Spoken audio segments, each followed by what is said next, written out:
Hey everyone, this is Rahul. तो जैसे जैसे आप सभी के एग्जाम नजदीक आते जा रहे हैं वैसे वैसे आपके माइंड में टेंशन बढ़ती जा रही है। आपके मन में बहुत सारे क्वेश्चन आ रहे हैं कि क्या मैं कर पाऊंगा या नहीं, मैं पास भी हो पाऊंगा या नहीं, मुझसे क्वेश्चन सोल्व होंगे या नहीं। ऐसे बहुत से आपके मन में डाउट है। वो डाउट आपके इस वीडियो को देखने के बाद सभी क्लियर हो जाएंगे। इस वीडियो में मैं आपको 5 ऐसी सीक्रेट टिप्स बताऊंगा जिन्हें अगर आप फॉलो करते हो अपने एग्जाम में तो आप अपने एग्जाम में अच्छा स्कोर कर लोगे। जी हाँ दोस्तों, तो चलिए बिना देरी के वीडियो को स्टार्ट करते हैं।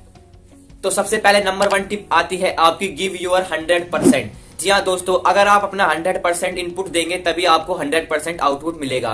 क्योंकि अगर आप अभी ये सोचने बैठ जाएंगे कि ये मैं पढ़ूं या ना पढ़ूं, मुझसे होगा या नहीं, तो इस समय ये चर्चा करने का विषय नहीं है। इस समय आपको पढ़ना ही पड़ेगा। क्योंकि स्टार्टिंग में चाहे आपने पढ़ा हो या ना पढ़ा हो वो मैटर नहीं करता, लेकिन एग्जाम के टाइम में आपको पढ़ना पड़ेगा। वही आपका रिजल्ट डिसाइड करता है कि लास्ट में आपने कितना पढ़ा है।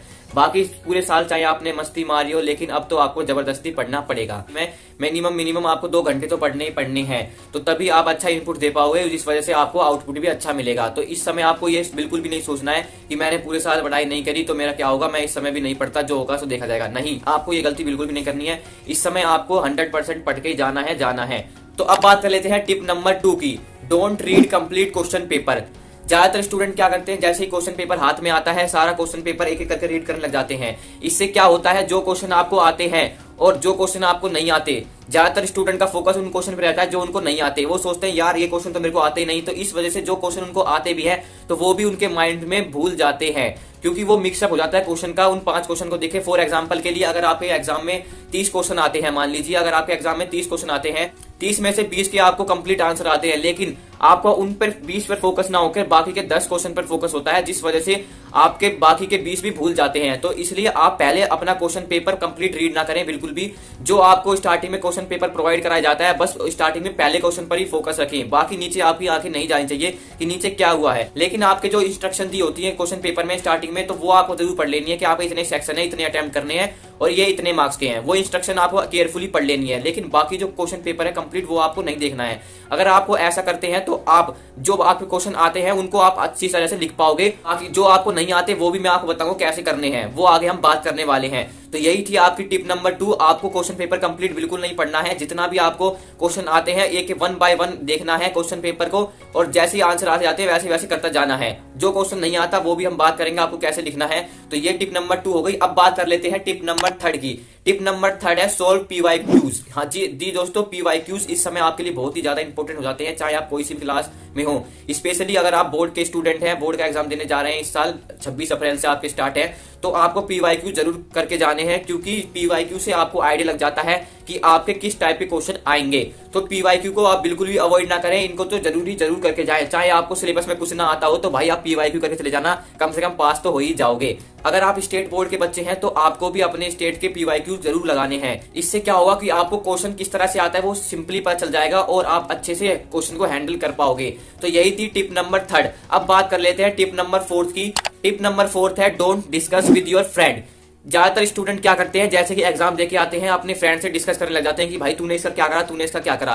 तो इससे क्या होगा, अगर आपने कोई क्वेश्चन गलत भी करा होगा या फिर मान लीजिए सही भी करा होगा, तो आप अपने फ्रेंड से डिस्कस करेंगे और वो आपसे कहेगा कि भाई ये क्वेश्चन तेरा गलत है, चाहे बेशक से आपका वो क्वेश्चन सही हो और उसका गलत हो। तो आपके माइंड में टेंशन हो जाती है, यार मेरा ये क्वेश्चन गलत हो गया, अब मेरे मार्क्स कट जाएंगे, अब ये क्या होगा, ये क्या होगा। तो आपके इस तरह की डिस्ट्रैक्शन आने लग जाती है। इस वजह से आप जो नेक्स्ट पेपर है उस पर भी फोकस नहीं कर पाते। तो ये गलती आप बिल्कुल भी ना करें। जो भी आपको डिस्कस करना है तो आप अगले पेपर का डिस्कस करें कि नेक्स्ट पेपर आप किस चीज का है, उसकी तैयारी भाई आपकी कैसी है, इसमें हमें इंपॉर्टेंट क्वेश्चन मतलब किस तरह से पढ़ा जाए, उस टॉपिक पर आप डिस्कस कर सकते हैं। लेकिन जो पेपर आपका चला गया उसके बारे में डिस्कस करने का कोई भी फायदा नहीं है। मान लीजिए अगर आपका गलत भी होता है तो भाई आप उसको सही नहीं कर सकते, अगर आपका सही भी है तो बहुत ही अच्छी बात। ये थी आपके लिए टिप नंबर 4। अब बात कर लेते हैं फाइनल टिप्स की, वो है टिप नंबर 5।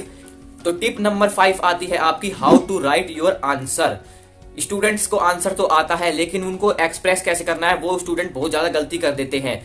क्योंकि अगर आप आंसर को अच्छे से नहीं लिखेंगे, चाहे बेशक से आपको आंसर आता हो, लेकिन अगर एग्जामिनर को समझ में नहीं आएगा तो उस आंसर का क्या फायदा। तो जब भी आप आंसर लिखें तो कोशिश करें अच्छी राइटिंग में लिखें। अच्छी से इन द सेंस है कि जो भी आप लिख रहे हैं वो आपको तो समझ में आएगा ही आएगा, लेकिन जो सामने चेक कर रहा है उसे भी समझ में आना चाहिए। और एक और इंपॉर्टेंट थिंग्स, अगर आपको आंसर नहीं आता है तो आपको कैसे टैकल करना है वो भी जान लीजिए आप। सबसे पहले जिस क्वेश्चन का भी आंसर आपको नहीं आ रहा है उस क्वेश्चन को डीपली पढ़ना है। अगर उस शब्द को मतलब उस क्वेश्चन को आप ब्रेक कर लीजिए पार्ट में, जो भी शब्द उसको समझ, जो भी क्वेश्चन का पार्ट आपको समझ में आ रहा है कि हाँ ये तो मैंने पढ़ा था। मान लीजिए आपने कोई भी चैप्टर पढ़ा तो उस चैप्टर से रिलेटेड वो वर्ड आपको वहां दिख गया, तो आप उस चैप्टर में जो जो आपको बताया गया था तो आप उसका लिख सकते हैं। क्या पता आपका आंसर इफेक्टिवली वही हो जो आपने लिखा।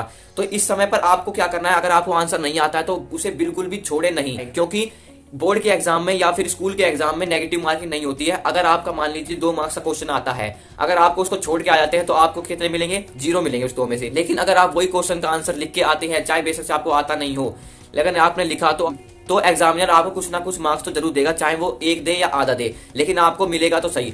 इसलिए आप बिल्कुल भी छोड़े नहीं, जो भी क्वेश्चन आपको नहीं आता है कोशिश करें कि मैं उसको लिख के ही आऊं, क्योंकि ना करने से बेहतर है कुछ करके जाए। आंसर को अच्छी तरीके से लिखना है। अगर आपको मान लीजिए आपने उसको गलत कर दिया तो आप सिंपली एक बार पेंसिल से कट कर दें, ज्यादा घिस घिस ना करें, क्योंकि एग्जामिनर इससे इरिटेट होता है और ज्यादा कटिंग करोगे तो पेपर में फिर एग्जामिनर का मन भी नहीं करता है भाई चेक करने का, इसको कुछ नहीं आता, इसने तो बस खाली कटिंग कर रखी है, तो वो ज्यादा चेक नहीं करता। इसलिए आप जो भी लिखें अच्छे से लिखें, ज्यादा पेपर में कटिंग वटिंग ना करें। इस तरह का ध्यान रखें कि आपकी राइटिंग ज्यादा अच्छी नहीं है तो भी चल जाएगा, लेकिन सामने वाले को समझ में आना चाहिए। तो यही कुछ 4-5 टिप्स ही, अगर आप इन टिप्स को फॉलो करते हैं आपके लास्ट के मोमेंट पर, तो आप अपने एग्जाम में गलती नहीं करेंगे और अपने एग्जाम में अच्छा स्कोर कर लेंगे। तो दोस्तों आपको ये वीडियो अच्छी लगी तो वीडियो को लाइक कर देना, और ऐसे और मोटिवेटेड और हेल्पफुल कंटेंट के लिए आप इस चैनल को सब्सक्राइब कर सकते हैं। तो see you in the next video, तब तक के लिए गुड बाय।